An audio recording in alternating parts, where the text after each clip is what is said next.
James Gunn's first movie of the new DCU is out. Blue Beetle. Blue Beetle. That's right, Blue Beetle is out with a cool, rockin', edgy theme like the 80s, similar to Wonder Woman 84. But now my opening theme music actually matches the movie I'm reviewing.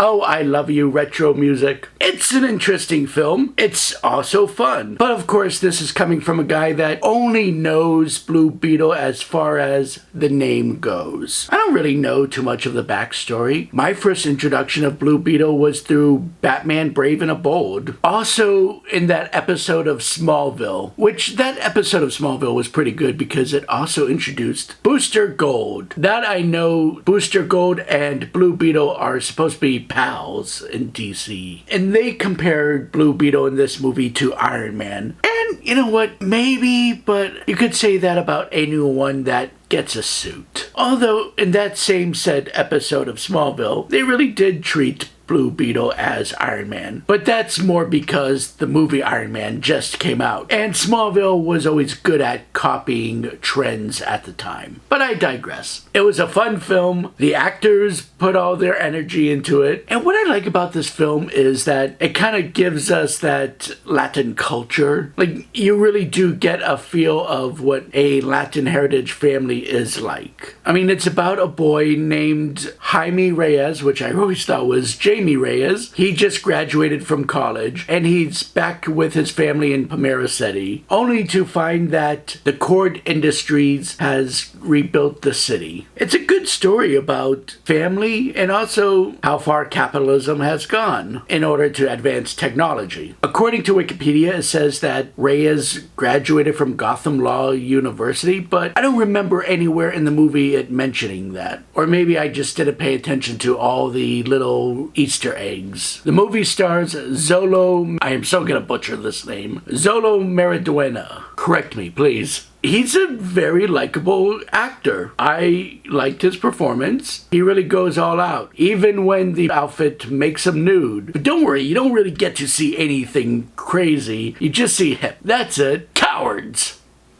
I can't really say there were any unlikable characters in it. I mean, Susan Sarandon played a very fun villain. She's the aunt to Jenny Cord. Jenny Cord is the daughter of Ted Cord, who is missing. As I said, I really liked the family unit in this film. The grandmother can be a bit much at times. Like, I felt like we're getting a bit over-exhausted from the grandmothers that seem kind and sweet, but suddenly go crazy toting guns. Something you would probably get from like a Pixar movie. But no, I really liked the family unit. I really loved the father in the film. Really did come off very fatherly, and you can tell the family is stable because how strong the father figure is. The father played by Damien Alcazar. And this movie does kind of feel like a little bit of Iron Man because the main, I guess, henchman to Victoria Cord, this villain is kind of like Whiplash. It has all the makings of good storytelling. And the reason why I like the whole family unit in this film is because not every superhero needs to be Batman. They don't all have to be orphans to motivate them to save the day. Heroes sometimes can be a product of good upbringing. Kind of like why I liked Ms. Marvel for the family unit. The reason why I don't have too much to say about this, though, is because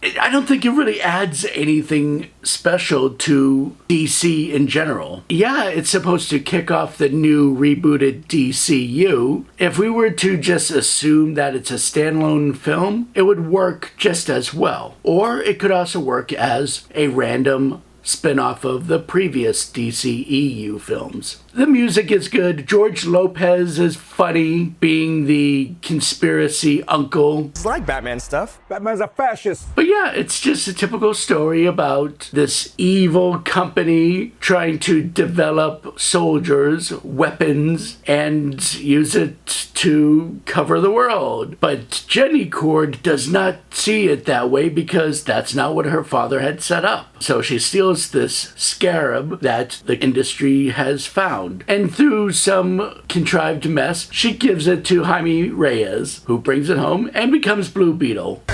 That's pretty much all I have to add to it. I liked the elements, though. I liked the action. I liked the humor. And that's pretty much it as far as comic book stories go. Don't really go there looking for your typical superhero movie. Just go there looking for just a fun, laid-back comedy. And because I don't really have too much more to add to this, I'm going to go ahead and let us have a little secret between you and I. If you've already seen the movie, stick around. And if you haven't seen the movie and you want to be spoiled, stick around. But if you don't want to be spoiled, then scarab your way out, or beetle your way out, or something clever, and come back right about here.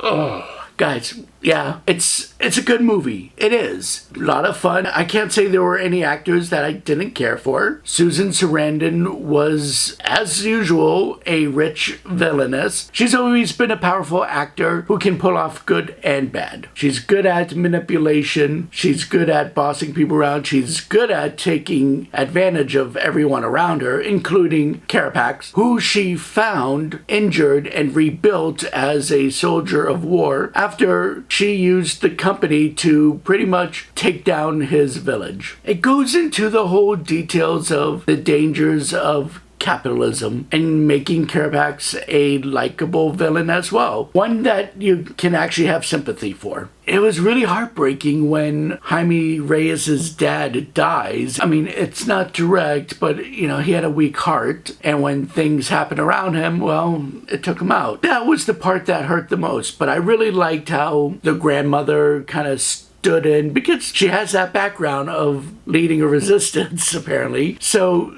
she pretty much said, this is no time for crying, it's time to step up. I liked that. That's why I liked the family unit. They all made a great contribution. I liked the Blue Beetle ship that they had from the comics, previously used by the other Blue Beetles. They acknowledged that this isn't the first Blue Beetle. Ted Kord was a Blue Beetle, and there was a Blue Beetle before him. All great elements.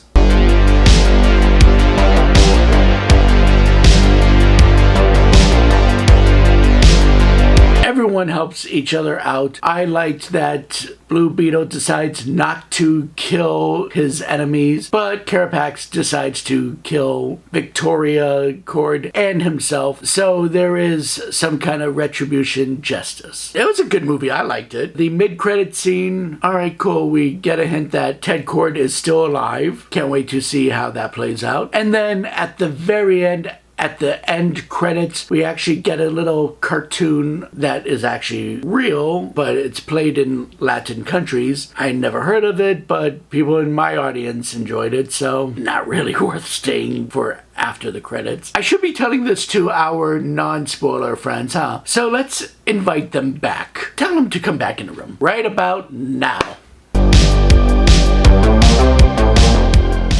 Hey friends, this is a short video because I don't really have much to say. It's the Blue Beetle. He's a fun character. I don't know enough about him to really go into his background. I just know that he has been big on Batman Brave and the Bold and Young Justice. As I was telling our spoiler friends, there is a mid-credit scene which sets up for a sequel, and then there is a post-credit scene which, it's just fun. It's fun. We're having fun. I don't know why this movie is flopping the way it did. I mean, you see all the Marvel heads laughing about it, but their movies aren't doing so well either. So I just don't think this has been the summer for movies, honestly. Other than Barbie and Oppenheimer, movies have not been doing very well. And I think Barbie and Oppenheimer are only doing well because Barbieheimer. In social media, we've built that up. But otherwise, honestly, I think it's just because people are just kind of sick of movies. Not really movies in general, but more of the theater experience. We have options like streaming now. People will just decide to wait for movies to go out on certain sites. Like a lot of people are probably waiting for this movie to go to HBO Max. Honestly, I think the people who are complaining about this movie are just looking for reasons to to bitch, when really I think this movie is just harmless. It's fun, it's entertaining, there are many great jokes, but this is a movie you could wait for HBO Max. So, let me give you the grade. I am gonna say this movie is and I say this really hesitantly, but a 6 out of 10. Closer to a 7 than a 5. And the reason why I gave this a 6 out of 10 rather than 7 out of 10 like I did for Teenage Mutant Ninja Turtles Mutant Mayhem is because I know TMNT, not so much Blue Beetle, and I would watch this movie again. Please subscribe to Anthonix Maximus and Max Productions on YouTube, and keep an eye out for some more reviews. As you can see, I'm trying to build up my set for the next Anthonix Maximus reviews episode. So thank you for being an Anthonix Max tier. If you haven't, please be one, and I will be told seeing you